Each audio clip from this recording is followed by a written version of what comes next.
top tips on selling posh houses.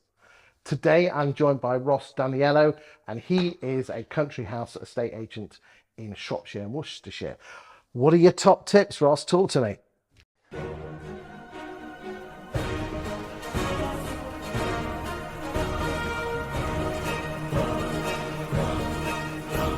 You've got to expect that when you go there, they know what they want their house to look like. They know what good agency looks like. They know what good marketing looks like. You've got to expect that they probably know just as much as you do as far as they're concerned. You're just an estate agent. You've got to prove yourself that actually you're worthy of their knowledge. They've perhaps got £1 million house. They've made their money well. They know they're not daft people. They know what they're doing.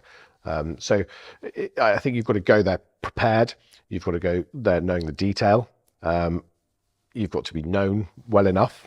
So I think your collateral behind you, your marketing assets behind you have to be pretty robust. And it also helps to have a good reputation. Why do you think only 1 in 4 or 1 in 3 houses, depending on where you are in the UK, over £1 million actually agrees a sale, whilst in the rest of the UK, it's probably, well, it isn't probably, it's between 6 out of 10 or nearly 7 out of 10. Why do the posh houses, the upper quartile properties, not have a lower propensity to sell?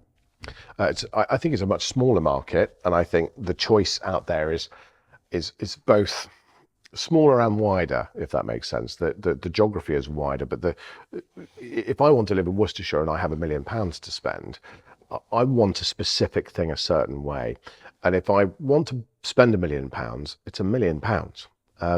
You've got to get it right. And if you're not going to get it right when you buy it, you want to invest the money to make it good. So that choice is much less. If you want to buy a house within a certain area of a city and you're happy to live on Acacia Avenue or Westfield Street, well, you've got 200 houses to choose from, and hopefully they'll turn over quicker. But actually, when it comes to country property, the differences of country properties, there's a saying that we always use, which is they're all the same in the countryside because they're all different. Everything is different. When you go and value a house, it's hard work. You've got to work hard to work out what the value of that house is. Yeah, it's not a case of looking at all the 4 bedrooms detached houses on that housing estate. Absolutely, it's very simple to go onto Zoopla and we'll look at the AVM on there and work out what the price is. Especially at the posh end. Of course, at the posh end, it's impossible. I mean, I've been saying it to those guys for donkey's years since I started an agency. They're of no use to us. But in terms of why they're not selling, why doesn't it sell? Well, I think actually the audience is more tricky to convince, and I think actually we find a lot of selling on the second agent.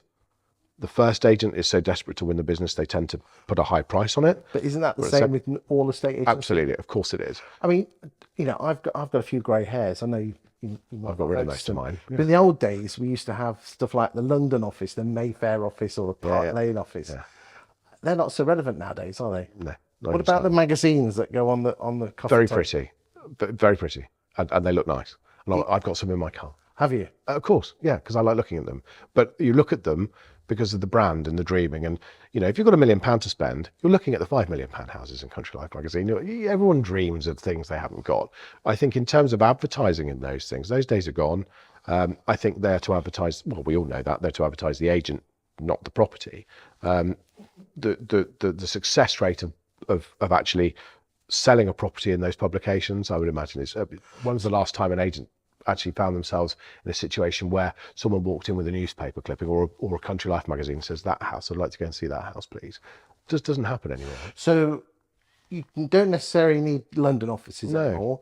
The coffee table booklets are just for egotistical, was that? No, I don't think so. It's brand awareness. I think it's smart marketing. It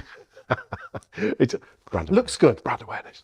It looks great, and it's good to elevate your brand to be aligned with the things within that publication. But isn't it interesting that you guys at Chartwell Noble have only been going a matter of months? Yeah. But you really push the personal brand. Yeah. 100%.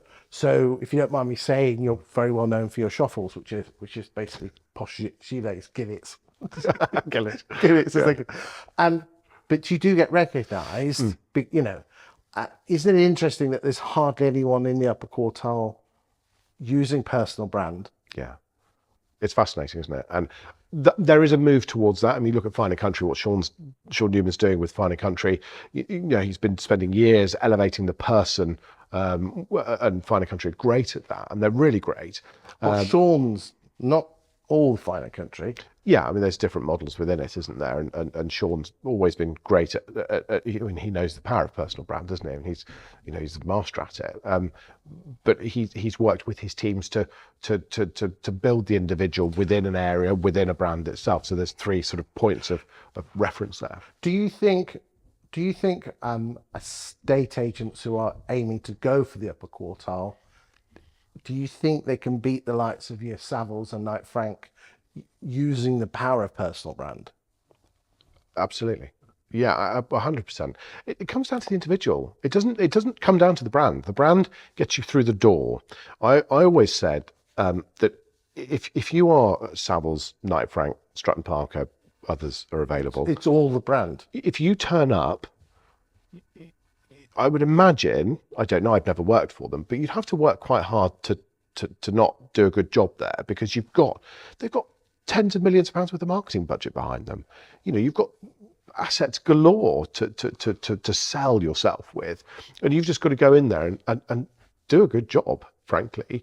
But for us, not F it up in that sense. Quite. And I always remember when I first started in agency in Worcestershire, and I went to Andrew Grant, and he said, "What?" My line manager at the time said, "Why do you think it's harder for us than anybody else?" And I said, "Well, you've got to fight your way through the door first, and then you've got to prove yourself." And I've always remembered that. And we, as a brand new company, but it's interesting with Chartwell Noble is that you've only been going a matter of months, and your numbers are really impressive. Yeah. And you put that down to personal brand? I put it down to hard work and all that. Years worth of personal brand, not the 6 months that we've been operating. And isn't it interesting that I keep banging on to agents, whether you're on self-employed, 3-bedroom semis, or posh people, you've got to build your personal brand whilst you're being employed. 100%. It's George Pickard, Stuart Bass, Ross Daniello that gets called out because we are Chartwell Noble. It doesn't really matter what you call yourself. No, we came up with that in a pub. Chartwell, anything to do with Chartwell House? Absolutely. Yep. Noble, what's that got to do with? Because why not? It's a strong name. We worked really hard to throw around a lot of names. There's personal thoughts behind both of those words, which are personal to us. But actually, it's a strong name, and it's branding wise, it's worked really well. You've gone for a dark colour, petrol blue, with gold and white. I mean, God's sake. It's out of a box, isn't it? It's literally off a shelf. Hey, it works. But people love it. Yeah. One of my former team members who I went for a coffee with said, "Where's that from?" It's normally your child's middle names, isn't it? Well, it's not in this case. She's not called Noble in the middle name. Any final top tips on anyone wanting to start a upper quartile estate agency, apart from get your systems right, build your personal brand whilst you're working for someone else? Anything else? Confidence and consistency, and don't see failure as failure, because it's not. It's a lesson. There you go. Yeah. Thank you for your time today, Ross. Well.